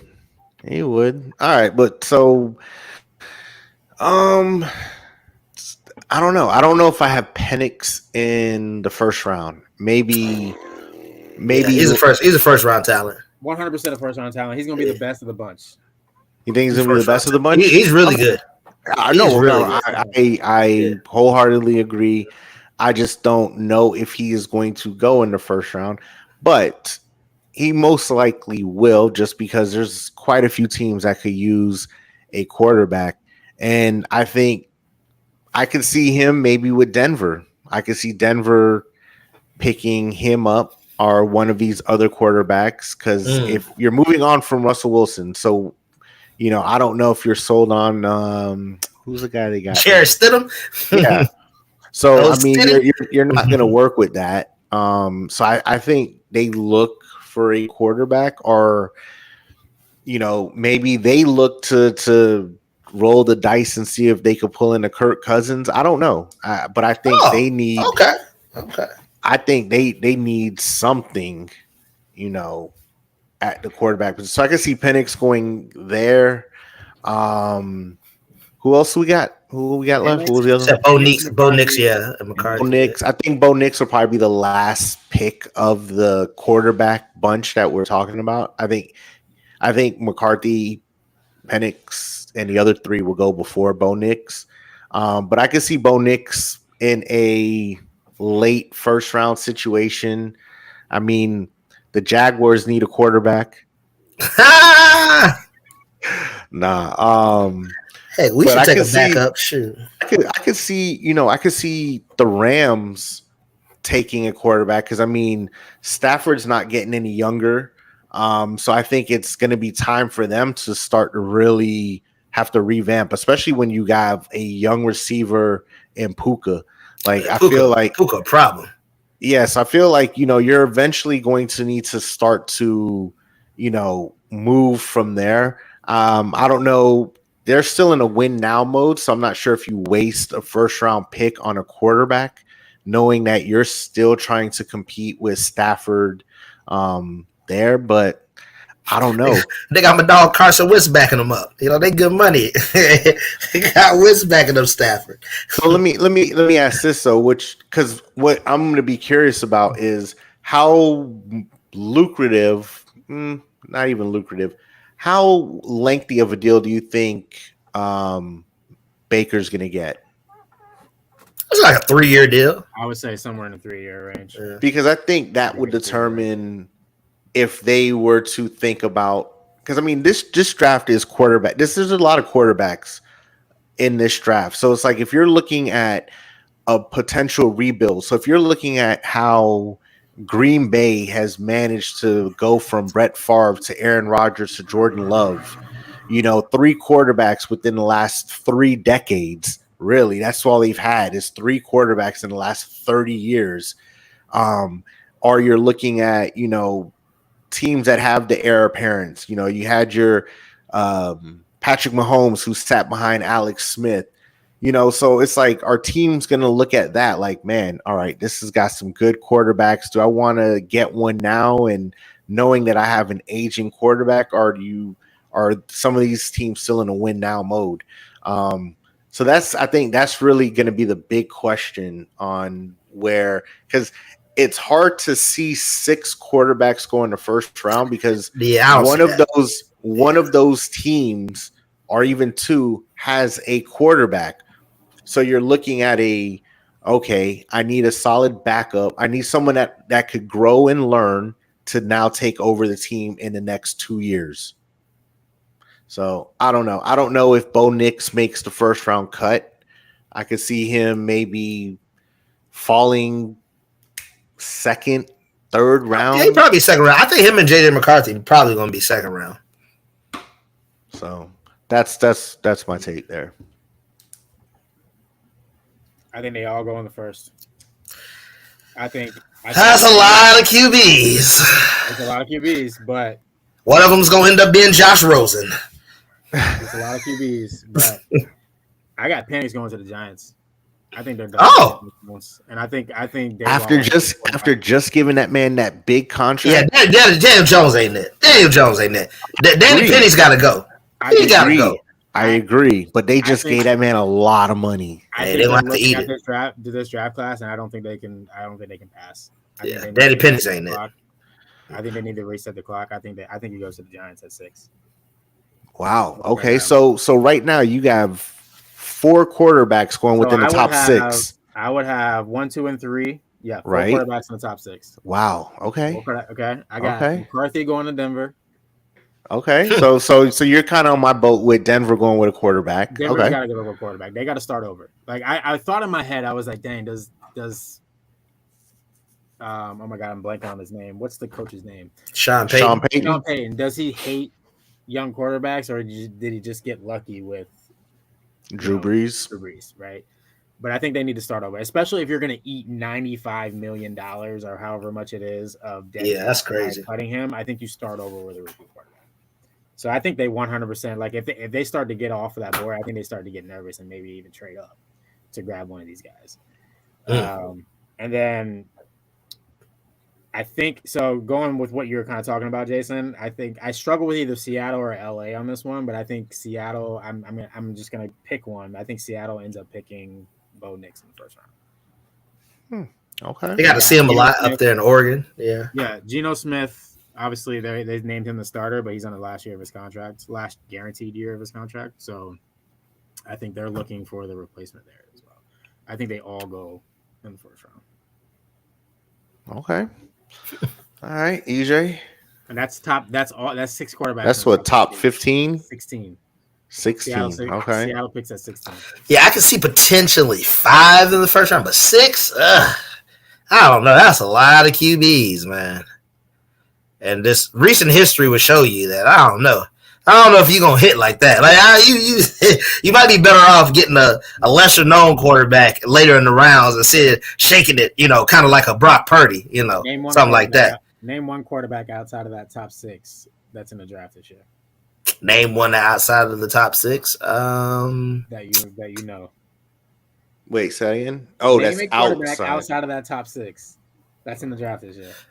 Is Alabama's quarterback coming up? No, he's not. In the Tennessee quarterback, he's in the draft. He's in the draft. Are you drafting him? What's his name? Milton, yeah. Right? No, is it not in the first round? Nah. Are you drafting him? Period. He's not. Hold on now. He's like a fourth. I have taken his name off of my board, and I'm waiting until next year for a quarterback if I'm a quarterback in the team. He is not being drafted by my team if I'm the Name another player. Name another quarterback in the draft this year. You're missing an obvious one, but in Spencer Rattler, whatever his name is, he's in the draft too. I think he goes in the second round. Spencer's been he done bounced around a good little bit too, huh?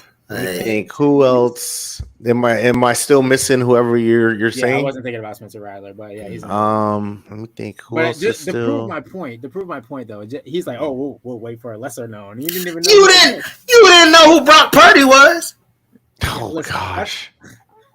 I'm just saying, you didn't know. I knew who Brock Purdy was. You ain't watched not one Iowa State game. Not one. They were. I mean, probably not. But I knew he was on SportsCenter for sure. Gosh. He was on SportsCenter. He was on SportsCenter. Yes, Jordan indeed. Travis is the other one I was thinking about. But Nah, he done been injured way too much. That man. That's my point. That's the whole point I'm trying to make, though. Like, outside of those 6, there's not. It's a really big drop off. Maybe Spencer Rattler.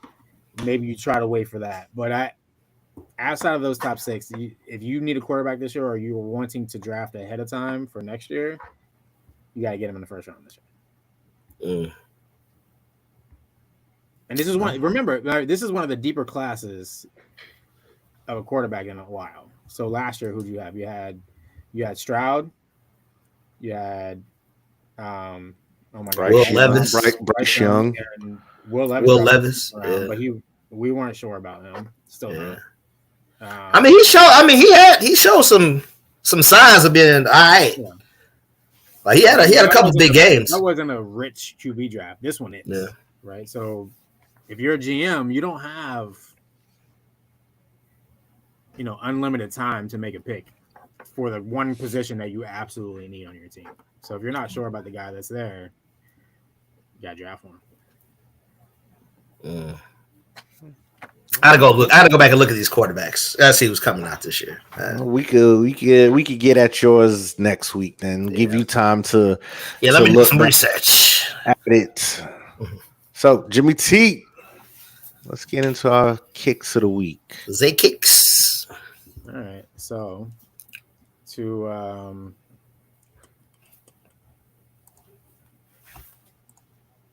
show our cleats version of our show here.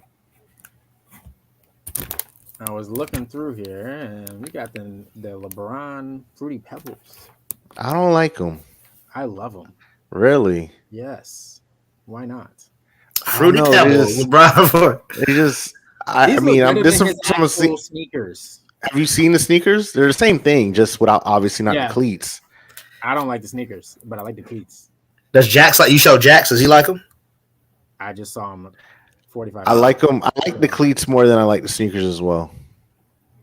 Yeah, but I'll tell you what, we don't get a lot of cleats on the show, so I facts. Facts. I had never even heard of those. Funny story. So it's the beginning of football season. It's the middle of soccer season. So if you go look for cleats in any store right now, most of the stuff like this you're gonna have to buy, obviously, just like you do sneakers. But if you go to any of the sporting goods stores looking for cleats right now, they are completely out. Dang. So that too. Okay. So that's. I rock with it. I don't like. Yeah, I kind of like those too. Actually, the more I look at them, I was like, yeah, I don't like the sneakers. Yeah, I saw them and I was like,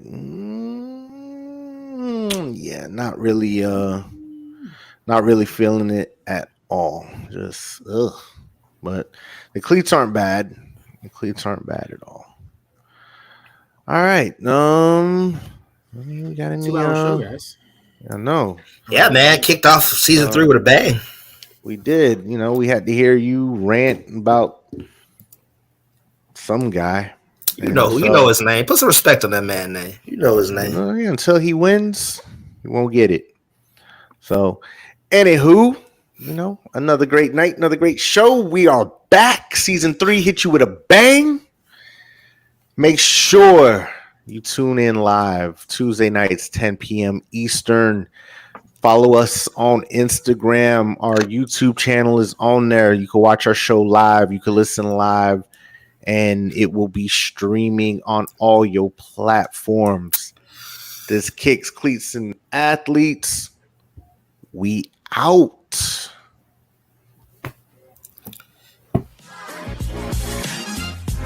My music. What? Music struggling today. Bored out. You've been off for a bit, I don't even know. Hey, it is what it is. Buffy. We out. Yes, sir. Rusty.